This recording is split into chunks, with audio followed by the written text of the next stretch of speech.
많은 사람이 코비드에 대한 후유증과 두려움, 이상기후 현상, 식량과 자원 전쟁으로 인한 장기 경제 불황, 노후와 생활에 대한 염려 등으로 우울감을 호소하고 있습니다. 이러한 불안의 때에 성도들은 성경에서 말하는 대안을 찾아야 합니다. 반드시의 믿음.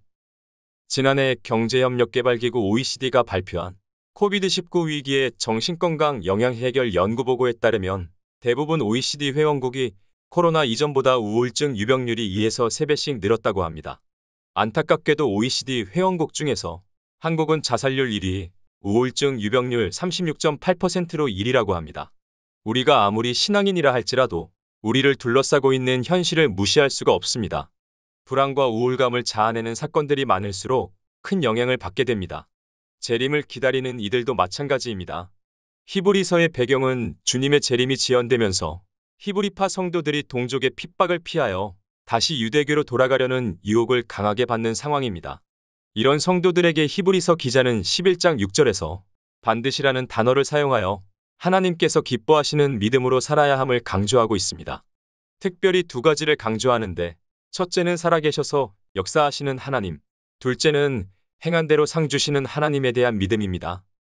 기독교 신앙의 토대는 주님을 나의 구세주, 속죄주로 받아들이는 믿음에서 출발합니다.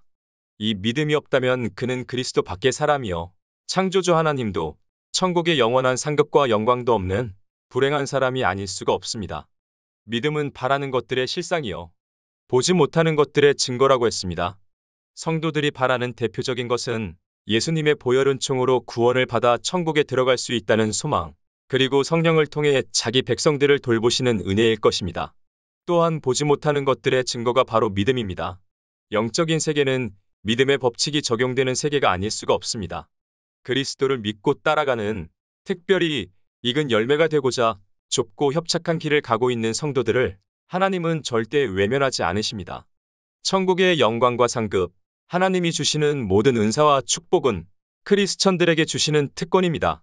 믿음으로 아벨은 어린 양의 피제사를 드렸고, 하나님과 동행하며 믿음으로 살다가 최초로 휴거되었던 에녹, 홍수로 세상이 망할 것 같지 않은 상황 속에서 믿음으로 방주를 만들었던 노아, 갈 바를 알지 못했으나 말씀에 순종하여 믿음으로 나아갔던 아브라함에 이르기까지 모두 하나님의 뜻에 믿음으로 반응했던 성경 인물들이 놀라운 축복을 받았다고 알려주고 있습니다. 우리도 믿음의 선진들처럼 불확실한 미래의 삶에 대한 불안과 두려움이 가중되는 현실이라 할지라도 반드시 우리는 하나님을 기쁘시게 하는 믿음을 가져야 합니다. 살아계신 하나님. 반드시 그가 살아계심을 믿어야 합니다. 성경 속에서만 등장하는 하나님, 피조물들의 애로사항과 필요한 요구를 외면한 채 수수방관하는 그런 하나님이 아닙니다.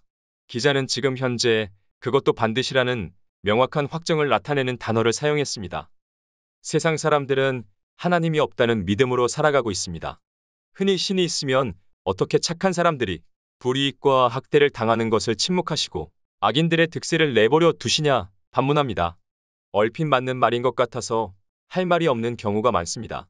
하지만 우리 크리스천들은 스스로 성경에서 말하는 명확한 답을 할 수 있어야 합니다.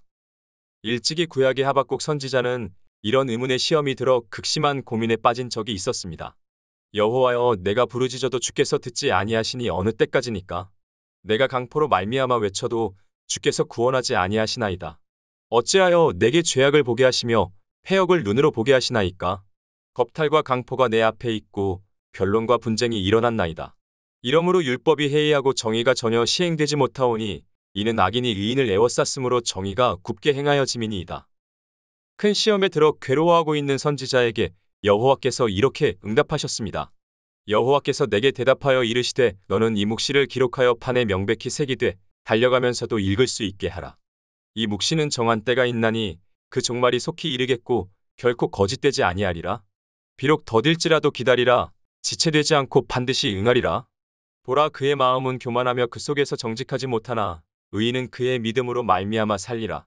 하나님의 정하신 때가 되면 악인들은 반드시 심판을 받을 것이니 다만 하나님의 섭리를 믿고 기다리라는 것입니다. 마침내 여호와의 응답을 받은 하박국 선지자는 놀라운 신앙 고백을 하게 됩니다. 비록 무화과나무 잎이 마르고 포도나무에 열매가 없으며 감람나무에 소출이 없으며 밭에 먹을 것이 없으며 우리의 양이 없으며 외양간에 소가 없을지라도 나는 여호와로 말미암아 즐거워하며 나의 구원의 하나님으로 말미암아 기뻐하리로다. 주 여호와는 나의 힘이시라. 나의 발을 사슴과 같게 하사 나를 나의 높은 곳으로 다니게 하시리로다. 지금처럼 불안과 두려움, 우울증이 만연된 시대일수록 반드시 우리는 행한 대로 갚아주시는 하나님, 지금도 살아계셔서 공의와 사랑으로 갚아주시는 하나님을 믿어야 합니다. 상 주시는 하나님. 그가 자기를 찾는 자들에게 상 주시는 이심을 믿어야 할지니라. 행한 대로 갚아주시는 하나님입니다. 주님은 물 한 그릇에도 상을 주신다고 하셨습니다. 명심해야 할 것은 천국은 비록 내세에 있지만 상급 쌓을 기회는 오직 현생에 있다는 사실입니다. 성도들이 비록 이 땅에서 의를 위해 핍박을 받고 고난 가운데 연단을 받아 자아가 깨어지고 익은 열매가 되기 위해 힘들지만 좁고 협착한 길을 간다고 할지라도 낙심하거나 실망하지 말아야 합니다. 성도가 행한 대로 상 주시는 하나님께 대한 믿음이 없다면 자신의 영적인 상태가 어떠한지 깊이 성찰해 볼 일입니다. 사실 크리스천들이 이 땅에서 힘들고 어려워도 견딜 수 있는 저력이 어디서 오겠습니까? 약속의 말씀을 믿고 나아가는 것입니다. 내가 줄 상이 내게 있어 각 사람에게 그의 일한 대로 갚아주리라. 생각건대 현재의 고난은 장차 우리에게 나타날 영광과 좋게 비교할 수 없도다. 지금도 살아계셔서 역사하시는 행한 대로 갚아주시는 하나님은 저 천국에서만 상을 주시는 게 아닙니다. 지금 이 각박한 현실에서도 친히 돌봐주시고 응답하시는 미쁘신 하나님이십니다. 고난받는 우리에게 큰 위로와 소망이 되는 말씀, 힘들고 어려울수록 반드시의 믿음으로 승리하시는 모든 성도님들이 되길 소망합니다.